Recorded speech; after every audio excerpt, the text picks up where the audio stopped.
കഴിഞ്ഞ ദിവസം മലപ്പുറത്ത് അരീക്കോടിൽ നിന്ന് സ്വന്തം മക്കളെയും അതുപോലെ തന്നെ ഭാര്യയായ സാബിറ എന്ന് പറയുന്ന യുവതിയെയും കൊന്ന് 12 വർഷം മുന്നേ മുങ്ങിയ മുഹമ്മദ് ഷെരീഫിനെ ഈ അടുത്തിടെയായിരുന്നു ബാംഗ്ലൂരിൽ വെച്ച് നമ്മുടെ പോലീസ് അറസ്റ്റ് ചെയ്തത്. ആ ഒരു വീഡിയോ അൽഹംദുലില്ലാ വളരെ സന്തോഷത്തിൽ നമ്മൾ ചെയ്തിരുന്നു.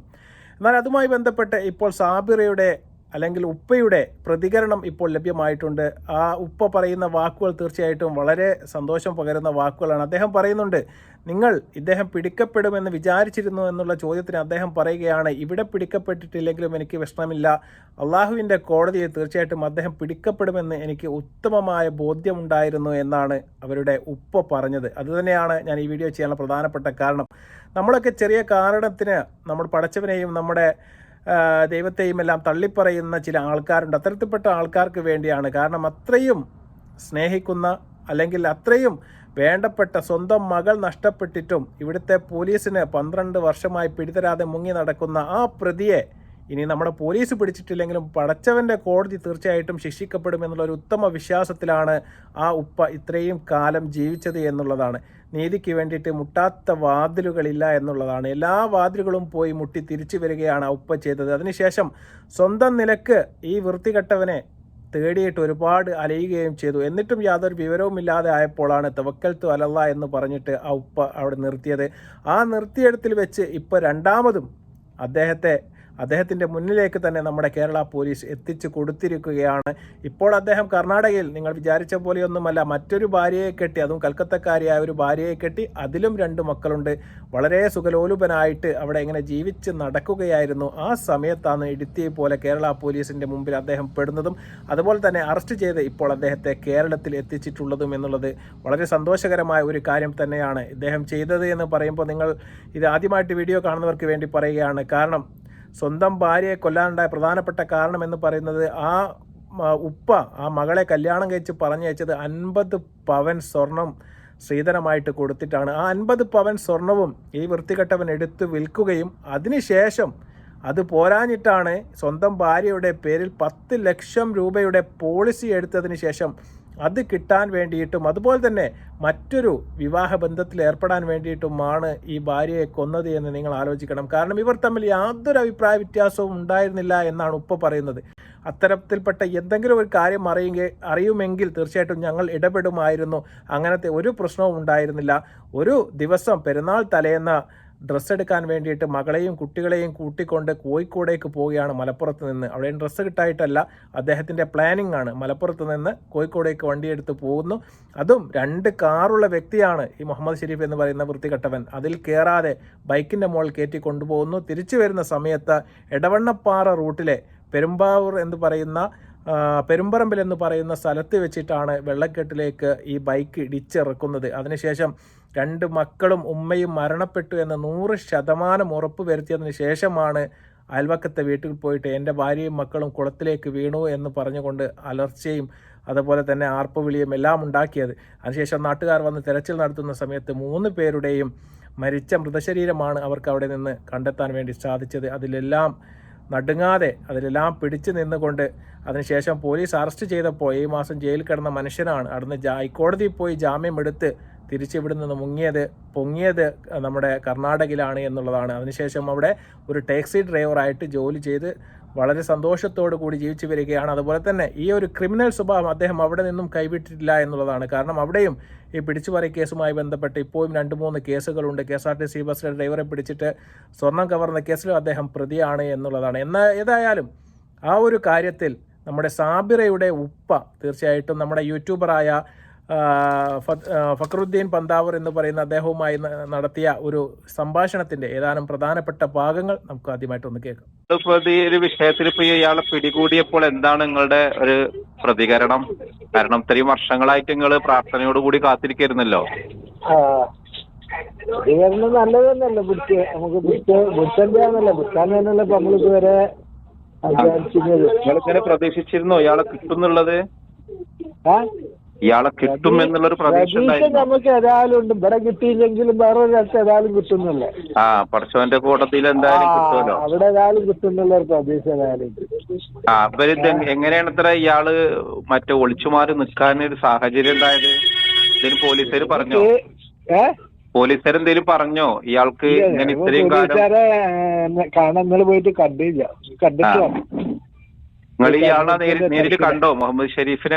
നമുക്ക് അവന്റെ കാറിന്റെ ആവശ്യമില്ലല്ലോ. ഇത് ശരിക്കും മകളുടെ ഒരു സ്വർണം എടുത്തതുമായി ബന്ധപ്പെട്ട മാത്രം പ്രശ്നമാണോ, അത് അവർ തമ്മിൽ വേറെ എന്തെങ്കിലും ഒരു പ്രശ്നമില്ല. സ്വർണ്ണം എടുത്ത പ്രശ്നമൊന്നുമല്ല, ഒരു പ്രശ്നമില്ല. വെറുതെ ഓനാളേണ്ട ഒഴിവാക്ക, അത് വേറെ അതൊക്കെയാണ് പോരാ. ഓനിപ്പോഴും ചോദിക്കുന്ന തന്നെയല്ലേ. അതെ അതെ അതെ. 1000 പേർക്ക് അല്ല, നിങ്ങളെ മകളായിട്ട് അതിന് മുൻപ് എന്തെങ്കിലും സ്വരച്ചേർച്ചില്ലായ്മയോ ഇല്ല ഇല്ല ഇല്ല ഇല്ല അങ്ങനൊന്നും ഉണ്ടായിരുന്നില്ല അല്ലേ? മകളെന്തേലും പറഞ്ഞിരുന്നോ ആ കാലത്ത് എന്തെങ്കിലും ഇങ്ങനെ? ഇല്ല ഇല്ല, ഒരു പ്രശ്നമില്ല. ഇപ്പൊ നമ്മള് അങ്ങനെ വിടൂലല്ലോ. എന്തെങ്കിലും ഒരു പ്രശ്നം ഉണ്ടെങ്കിൽ നമ്മള് വിടൂലല്ലോ. ഇവനെന്താ ഭയങ്കര മതഭക്തനായിരുന്നു, ഭയങ്കര നിസ്കാരം നോമ്പൊക്കെ ഉണ്ടായിരുന്ന ആളാ? ഈ കള്ളന്മാര് ഇതും അങ്ങനെ തന്നെ ഉണ്ടാവുക, വലിയ ചിട്ടയിലേ ഉണ്ടാവുള്ളൂ. അതെ അതെ, ആൾക്കാരുടെ മുന്നിലൊക്കെ ഭയങ്കര മാന്യനായിരുന്നു. പള്ളിയിലും മറ്റോടത്തൊക്കെ ഉണ്ടാവും. നിസ്കാരം നോമ്പും അതിലൊന്നും കുറവുണ്ടായിരുന്നില്ല. സാമ്പത്തികമായിട്ട് എങ്ങനെ ഇയാള് നല്ല ശേഷിയുള്ള ആളാണോ? സാമ്പത്തികമൊക്കെ അത്യാവശ്യം തന്നാല് ദിവസം മണല് വരുന്ന പണിയല്ല. അന്നൊക്കെ എന്ന് പറഞ്ഞ മണൽ വാരി നല്ല കാശ് ഉണ്ടായിരുന്ന സമയമാണല്ലോ.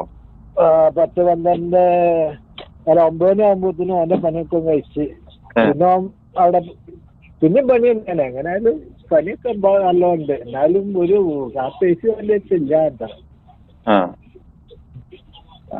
ഇവരുടെ വീട്ടുകാരെങ്ങനെ പിന്നീട് എന്തെങ്കിലും നിങ്ങളുമായിട്ട് കോണ്ടാക്ട് ചെയ്തിരുന്നോ? അങ്ങനെ ഈ ഷെരീഫിന്റെ വീട്ടുകാര് ഇവനെ സപ്പോർട്ട് ചെയ്യുന്നവരാണോ?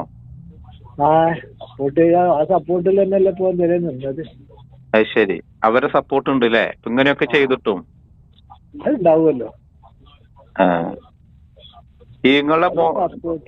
ഓൾക്കറിയാലോ ഓൻ എവിടെ ഉണ്ട്, എങ്ങനൊക്കെ ഉണ്ട്, എങ്ങനൊക്കെ ജീവിക്കുന്നു ഓൾക്കൊക്കെ അറിയാം. അത് ശരി, വീട്ടുകാരായിട്ട് ബന്ധം ഉണ്ടാക്കുന്ന നിങ്ങൾ പറഞ്ഞത്? ഉണ്ട്, ഇല്ലാല്ലോ. അത് ശരി. ഇതിന് ശേഷം എന്തെങ്കിലും വീട്ടുകാരെന്തെങ്കിലും പ്രതികരിച്ചോ? അവരുടെ വീട്ടുകാർ വരെ പിടിച്ചേറ്റ നമ്മള് വലിയ ബന്ധമില്ലല്ലോ. ഈ വിഷയം ഉണ്ടാവണത് വരെ വേറെ ബന്ധങ്ങൾക്ക് പ്രശ്നങ്ങളൊന്നും ഉണ്ടാകുന്നില്ലല്ലോ, നല്ല സ്നേഹത്തിലായില്ലേ? ഒരു പ്രശ്നമില്ല. നിങ്ങളെ വൈഫ് മരിച്ചിട്ട് ഇപ്പൊ എത്രയായി? ഇവരുടെ ഉമ്മ, സാബിറയുടെ ഉമ്മ? 4 വർഷമായില്ലേ? എന്തായാലും നിങ്ങൾ അയാളൊന്നും കാണാൻ പോണുണ്ടോ? ഇങ്ങനെ ഇത്രയും ചെയ്ത ഒരാള് ഓന്റെ മുഖം കാണണമെന്ന് ആഗ്രഹമില്ല? കാണേണ്ട ആവശ്യമില്ല. എന്തായാലും നിങ്ങളെ പ്രാർത്ഥന പഠിച്ചോൻ കേട്ടു. കാരണം ഞാനൊക്കെ അത് ഇങ്ങനെ വാർത്തകളൊക്കെ കാണുമ്പോഴേ അവനൊന്ന് കിട്ടണം.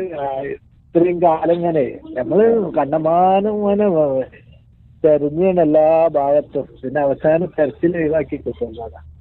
നിങ്ങളുടെ സ്വന്തം ഒക്കെ കുറെ അന്വേഷിക്കണില്ലേ? പോലീസ് ഒന്നും ഇല്ലാതെ പോലീസ് ഉണ്ടായിരുന്നു അന്വേഷിച്ചു. പോലീസ് ഉണ്ടായിട്ടൊക്കെ അന്വേഷിച്ചു. ഇല്ലാതെ ഞങ്ങളെല്ലാവർക്കും അന്വേഷിച്ചു. ആക്കിയില്ല.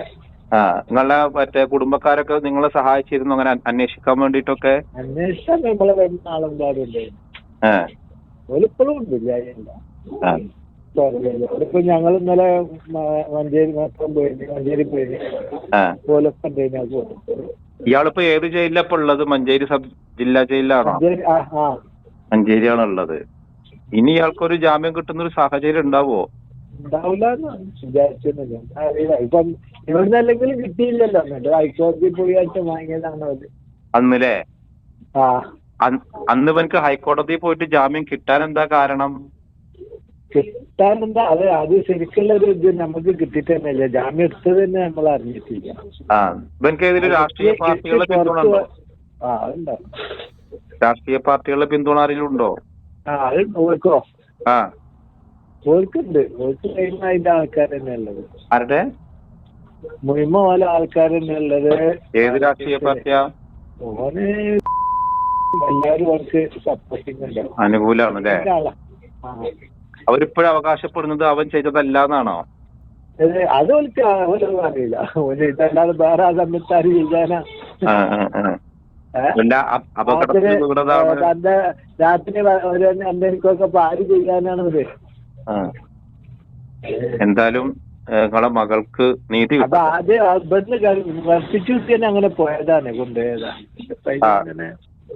ഇവനെ മുങ്ങുന്നതിൽ ശരിക്കും ഇവരെ കുടുംബക്കാർക്കും പങ്കുണ്ടെന്ന് നിങ്ങൾ പറയണത്? ഓല് ഞാൻ അന്നറിഞ്ഞില്ലെങ്കിലും ഏതായാലും തൻ്റെ മകളുടെ ഘാതകനെ അവസാനമായിട്ടൊന്ന് കാണാൻ ആഗ്രഹമുണ്ടോ എന്നുള്ള അദ്ദേഹത്തിൻ്റെ ചോദ്യത്തിന് എന്തിന് കാണണമെന്നാണ് അദ്ദേഹം ചോദിക്കുന്നത്. അദ്ദേഹത്തിന് അങ്ങനത്തെ ഒരു താല്പര്യമേ ഇല്ല. പിന്നെ ഇവിടെ വെട്ട് പിടിക്കപ്പെട്ടിട്ടില്ല എങ്കിലും തീർച്ചയായിട്ടും നാളെ പടച്ചവൻ്റെ കോടതിയിൽ പിടിക്കപ്പെടുമെന്നുള്ള ഒരു ഉത്തമ വിശ്വാസത്തിലാണ് ആ ഉപ്പ ഇതുവരെ ജീവിച്ചത്, ഇനി അങ്ങോട്ട് ജീവിക്കാൻ വേണ്ടി പോകുന്നതും എന്നാണ് പറയുന്നത്. ഇത്തരത്തിൽപ്പെട്ട ചില മനുഷ്യന്മാർ തീർച്ചയായിട്ടും നമ്മൾ ആ താടിയും അതുപോലെ തന്നെ അദ്ദേഹത്തിൻ്റെ തലപ്പാവും എല്ലാം കണ്ടാൽ വളരെ മൗലിയായ, വളരെ മതപരമായിട്ട് ദീനപരമായിട്ട് ജീവിക്കുന്ന ഒരു മനുഷ്യനാണ് എന്നൊക്കെ നിങ്ങൾ തെറ്റിദ്ധരിച്ചു പോകും. ചില ആൾക്കാർ ഈ കാപട്യത്തിന് വേണ്ടിയിട്ട് ഈ തൊപ്പിയും അതുപോലെ തന്നെ ഈ താടിയും എല്ലാം ഉപയോഗിക്കുന്നുണ്ട്. കാരണം അതിൽ തന്നെയാണ് മനുഷ്യന്മാരെല്ലാം വീണു പോകുന്നത്. അദ്ദേഹത്തെ കണ്ടു കഴിഞ്ഞാൽ തീർച്ചയായിട്ടും നല്ല നിസ്കാരവും നോമ്പും അതുപോലെ തന്നെ അതവും എല്ലാം ഉള്ള ഒരു മനുഷ്യനാണ് എന്ന് തെറ്റിദ്ധരിച്ചിട്ടാണ് പെണ്ണുങ്ങളടക്കമുള്ള ആൾക്കാർ ഇദ്ദേഹത്തിൻ്റെ വലയിൽ വീഴുന്നത്. മറ്റൊരു കല്യാണം കഴിക്കാൻ വേണ്ടിയിട്ടാണ് ആദ്യത്തെ വൈഫിനെ ഒഴിവാക്കിക്കൊണ്ടിട്ട് അതിലുള്ള 10 ലക്ഷം രൂപ ഇൻഷുറും വാങ്ങിയിട്ട് വേറൊരു പെണ്ണും കെട്ടി നാട് വിട്ടിട്ട് അദ്ദേഹം ജീവിക്കുന്നത്. നിങ്ങൾ ആലോചിക്കണം. ഇത്തരത്തിൽപ്പെട്ട ഒരുപാട് തെമ്മാടികൾ നമ്മുടെ നാട്ടിൽ വിലസി നടക്കുന്നുണ്ട്. അത് തീർച്ചയായിട്ടും കരുതിയിരിക്കുക. ഇത്തരത്തിൽപ്പെട്ട മറ്റ് നാടുകളിൽ നിന്നും വന്ന് നമ്മുടെ നാട്ടിൽ സെറ്റിലാവുന്ന ആൾക്കാരുമായിട്ട് വിവാഹബന്ധത്തിലൊക്കെ ഏർപ്പെടുന്ന സമയത്ത് തീർച്ചയായിട്ടും വളരെ വലിയൊരു അന്വേഷണം നടത്തിയതിന് ശേഷം മാത്രമേ നമ്മളെ സഹോദരിമാർക്ക് അകത്ത് നീട്ടിക്കൊടുക്കാവൂ എന്നുള്ള ഒരു നിർദ്ദേശം മാത്രം ഞാൻ മുന്നോട്ട് വെക്കുകയാണ്. തീർച്ചയായിട്ടും എന്താണ് നിങ്ങളുടെ അഭിപ്രായം നിങ്ങൾ കമൻറ്റായി രേഖപ്പെടുത്തുക. ഈ വീഡിയോ നിങ്ങൾക്ക് ഇഷ്ടപ്പെടുകയാണെങ്കിൽ നിങ്ങൾ ലൈക്ക് ചെയ്യുക, ഷെയർ ചെയ്യുക, അതുപോലെ തന്നെ സബ് ചെയ്യുക. മറ്റൊരു വീഡിയോയുമായി വരുന്നത് വരെ അസ്സലാമു അലൈക്കും വറഹ്മത്തുള്ളാഹി തആല വബറകാതുഹു.